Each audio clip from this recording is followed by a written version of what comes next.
This is how it is when the rough roads start.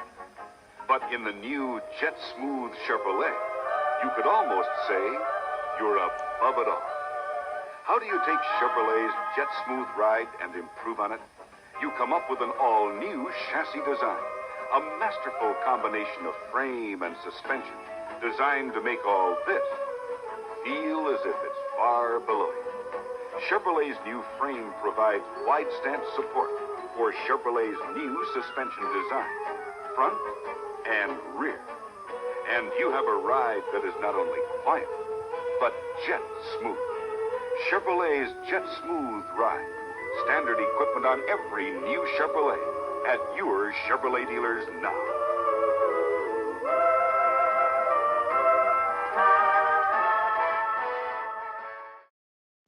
The year is 1965, and it's time for Chevrolet to come out with an all-new Impala with what General Motors would call the exciting new look of elegance.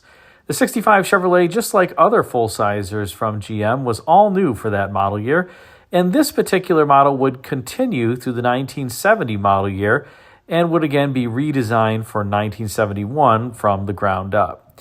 But the 65 Chevrolet marked an important departure from Chevrolets of the past. In particular, the 1964 Chevrolet was quite different, not only in terms of its exterior design, but also its underpinnings.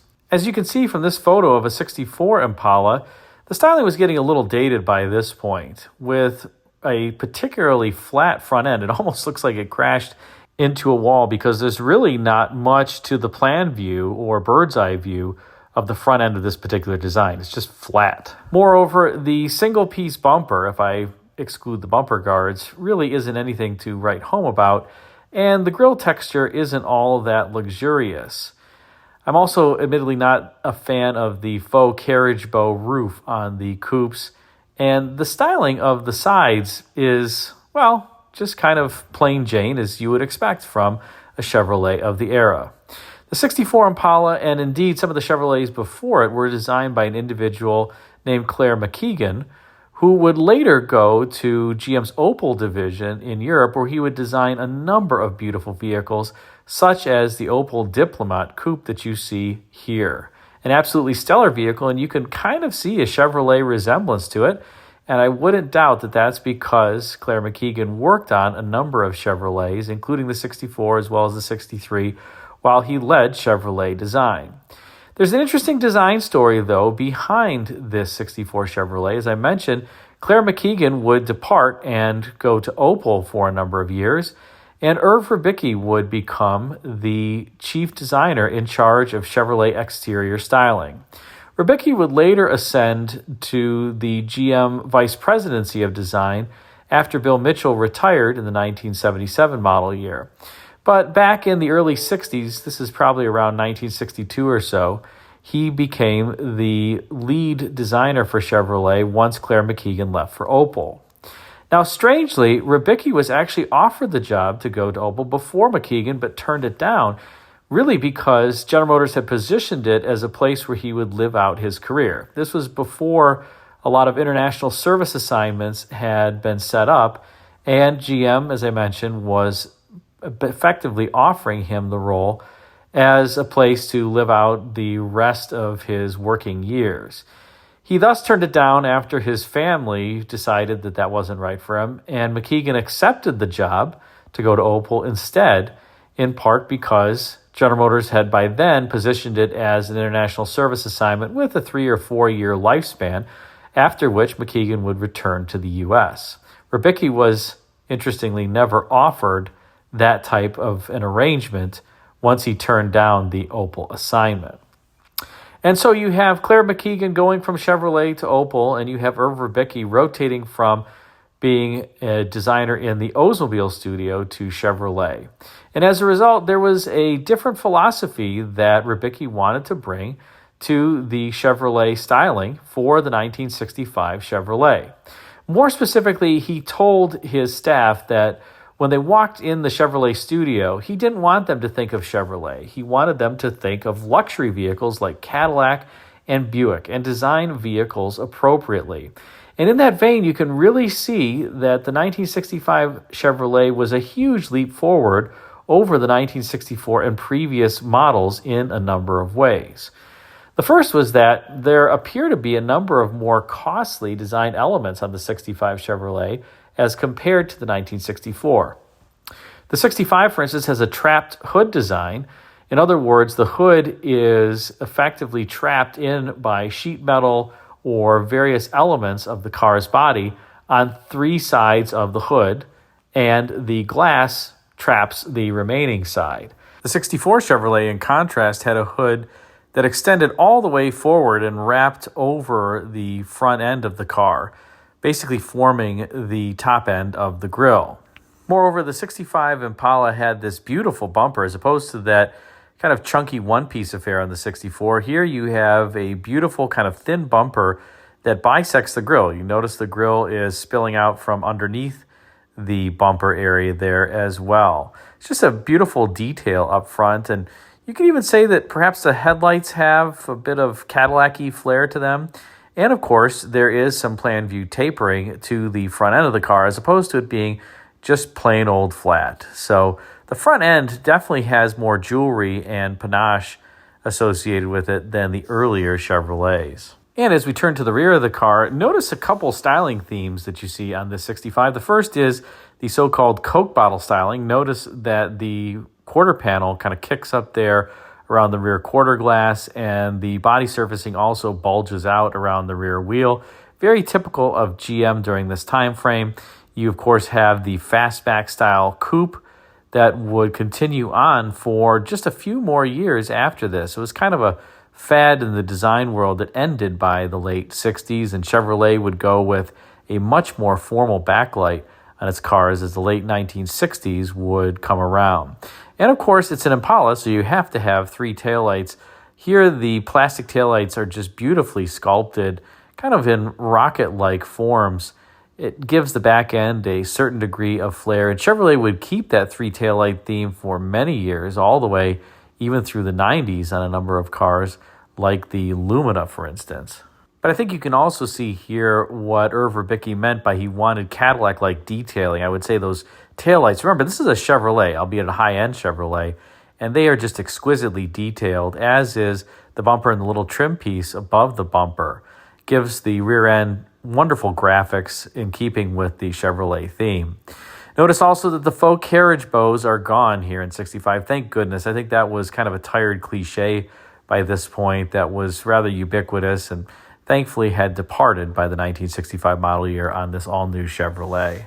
As we turn to the side view, I would say that the car looks rather huge here, but in reality, it's pretty trim for one of these full-size cars. The 65 Chevrolet rode atop 119-inch wheelbase, same as the 1964s, but the overall length was a bit bigger at 213 inches, roughly 4 inches longer than the 1964 versions.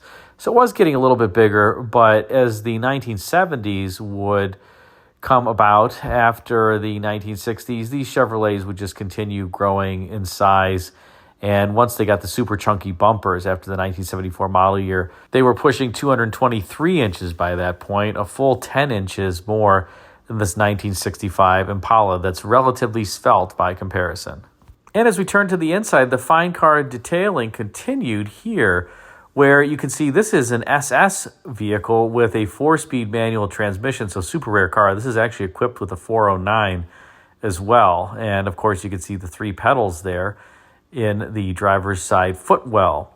Of course, there's bucket seats with a center console, but take a look at the door panel and the beautiful detailing and stainless trim. There's obviously manual crank windows, both the vent window as well as the regular glass. But the interior overall is quite luxurious. Of course, it would get more luxurious partway through the 1965 model year when Chevrolet would introduce the Caprice as an upper-end trim on the 4-door Impalas in response to Ford's LTD that was introduced earlier in that year. The LTD proved so successful that Chevrolet decided that it had to compete in that upper end of the marketplace and rush the Caprice to market. And as you can see in this particular photo, the Caprice had an even more luxurious interior that really was on par with some luxury cars. And that's how Chevrolet would really try to position their vehicles from this point forward. Irv Ribicki really started a new styling trend for Chevrolet that it kind of tried to copy Cadillac in a number of ways, including detailing on its high-end vehicles. And you can see that, for instance, in the 1970 Chevrolet that has shades of, well, let's say the 1964 Cadillac front end and the 1971 even Caprice and Impala that have that kind of Cadillac-y like hood and egg crate grille. Again, Chevrolet was really copying Cadillac, trying to convey to buyers the value that they were getting in procuring one of these automobiles.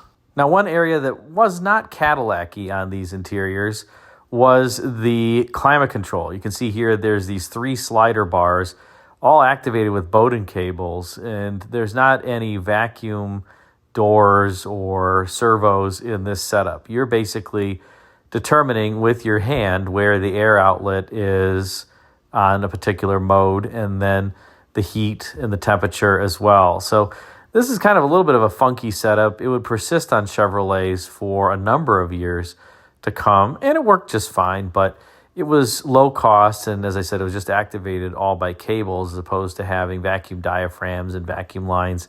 Just a cheaper way to get your climate control the way that you wanted it.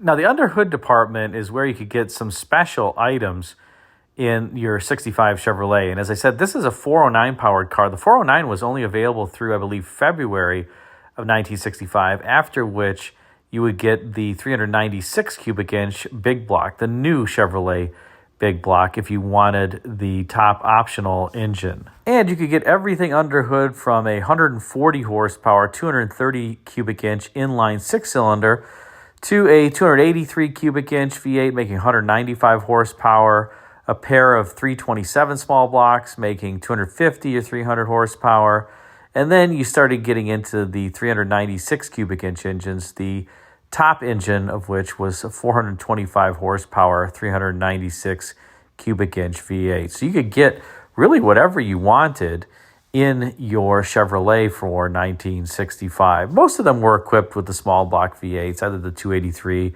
or one of the 327s. It's pretty rare to find the big blocks. And I have to say the small block engines are just gems in these cars. They're relatively lightweight. These cars weigh around 4,000 pounds, give or take.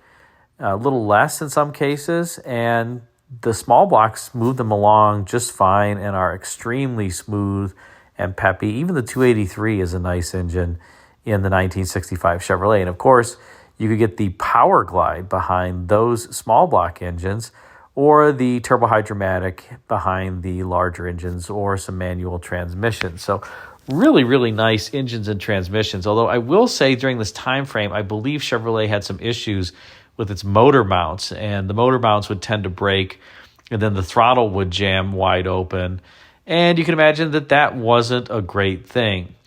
And some point around here in the mid-1960s, Chevrolet also had some challenges with the front suspension and the ball joints wearing prematurely. That was fixed in a few model years, but there were some issues with the suspensions as well as the motor mounts, and I think as a result, GM redesigned the motor mount such that they basically had a hook, and that if the rubber part of the motor mount broke, the motor could not rock beyond a certain amount, and therefore it couldn't jam the throttle open. So, well, that was one of the issues with the 65 Chevrolets in an otherwise magnificent car. And of course, if you really wanted a cool option, you could opt for this tissue dispenser installed on the passenger side of the vehicle, because perhaps you were crying your way back home after you lost a drag race because your Impala only had the small block V8 and not the big block V8. Although, like I said, the small blocks were quite peppy during this time frame, especially the 300 horsepower 327 V8. That was a good little small block engine. Now, while we talked about the underhood department as well as the styling of the exterior and interior features, one of the things we haven't yet mentioned is that the 1965 Chevrolets were all new underneath the sheet metal too, and that included an all-new perimeter frame. Chevrolet got rid of the X frame from the previous generation and went to this full perimeter frame that you see depicted in the brochure here with 4-coil suspension. So there were various advertisements from Chevrolet, as you saw in the opening video to this special, that talked about how good the ride was in the 1965 Chevrolets, and in truth, it really was quite good. These were excellent riding cars with great suspension systems and just overall good road isolation. So very, very good, well-built cars, aside from that motor mount issue that I mentioned before.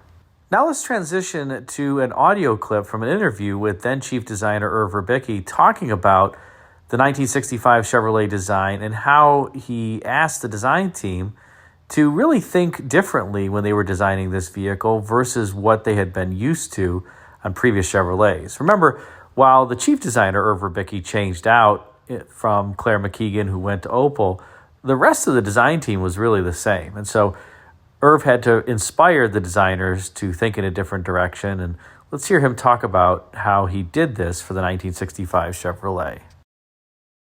And Mac went on to Opel, and I got transferred out of Olds and the Chevrolet to run those operations. Oh, now what was the reason for that? Well, because McKeegan had left Chevrolet and the studio was vacant, and Bill decided I was the logical man to run that operation. So I spent another 5 or 6 years in there. It seems that's the span of time I've used in every transfer I've made within the organization. Now, in a sense, this is kind of a different thing for you. You've worked largely with the luxury cars, and now I worked the top line automobiles at General Motors. And now you got the bread and butter. Now I'm down at the bread and butter end, and I'm glad you brought that up, Dave, because I looked at what was being done in the studio the first week after meeting all the people, understanding what the program was and what direction it was taking, and I looked at the way bumpers, grills, taillights, and so forth were being designed, and I wasn't happy with that at all. So I got the whole staff out of the room and into the hallway outside the studio. And each of our studios, if you were to walk up those halls, have the divisional symbol on the door. Yes. The Chevrolet bow ties on the door, and the Pontiac arrowhead, and the Cadillac wreath and crest, and so forth. And I said, gentlemen, I'm going to do something here this afternoon, and I want you to pay attention. And I had the maintenance people loosen the nuts and bolts on the metal crest, and I took the bow tie off the door, and I put it in my pocket. When you walk into the studio from now on, think Cadillac, think Buick. I don't want to see any rubber stamped grills in this damned automobile. We're going to move off in another direction. And it was about that time Bunky Knudsen became general manager of Chevrolet. And Bunky was far out. He was always reaching for the best. Right. And when we did this, he was very sympathetic. He said, damn it, Irv, you're on the right track. Keep them going. So we turned out the 65 Chevrolet that had a bumper up in the middle of the grill. The following year, we went into plastic grills and got detailed just like a Cadillac die-cast grill. We had trapped hoods that had never been done in a Chevrolet before. And I think we broke new ground in that room. I can't say that I was largely responsible for it because we had a good team of designers. And those were interesting days. I learned how to deal with nickels and dimes and not dollars, and still create an interesting product. And there you have it from the chief designer of the 1965 Chevrolets. Before we conclude, let's take a look at one last advertisement for the 1965 Chevrolets. This one with a car that appears to be almost getting swept away by ocean waves. And notice there's something humorous about the passenger side of the car and the rear wheel on it when the narrator talks about the fact that the car is not getting swept away. There's a certain amount of irony there. See if you notice it and put a comment in the comment section.